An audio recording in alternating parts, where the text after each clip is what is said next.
वहीं session court के फैसले पर राहुल के सियासी करियर पर बड़ा असर पड़ने वाला है। सेशन कोर्ट में अगर राहुल गांधी की जीत हुई तो उनकी लोकसभा की सदस्यता बहाल हो जाएगी, लेकिन अगर वो हार गए तो फिर उन्हें हाईकोर्ट का सामना करना होगा। इस पूरे विवाद की जड़ है राहुल गांधी का 4 साल पुराना एक बयान। 13 अप्रैल 2019 को राहुल ने कर्नाटक के कोलार की एक रैली में कहा था कि सभी चोरों के नाम मोदी क्यों होते हैं। 4 साल बाद 23 मार्च को उन्हें दोषी मानते हुए 2 साल की सजा सुनाई गई।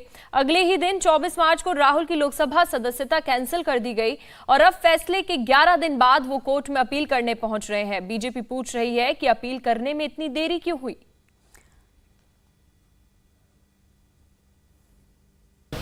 Rahul Gandhi case so lightning speed it has been done and he has been disqualified. I think nowhere in the country we will face it and our people legal team is working.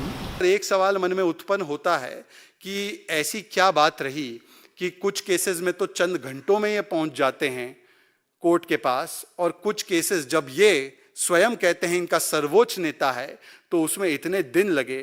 और आज तो केवल court के पास नहीं पहुंचना चाहिए, इनको तो जनता के पास पहुंचना चाहिए, माफी मांगनी चाहिए कि इन्होंने कोर्ट और न्याय प्रणाली का अपमान किया।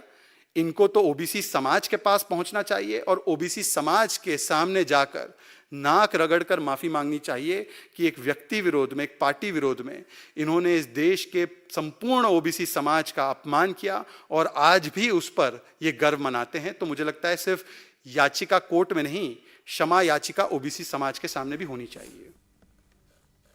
मोदी सरनेम पर विवादित बयान की वजह से राहुल डबल मुसीबत में है। बीजेपी विधायक पूर्णेश मोदी की याचिका पर सूरत कोर्ट से उन्हें 2 साल की सजा मिल चुकी है।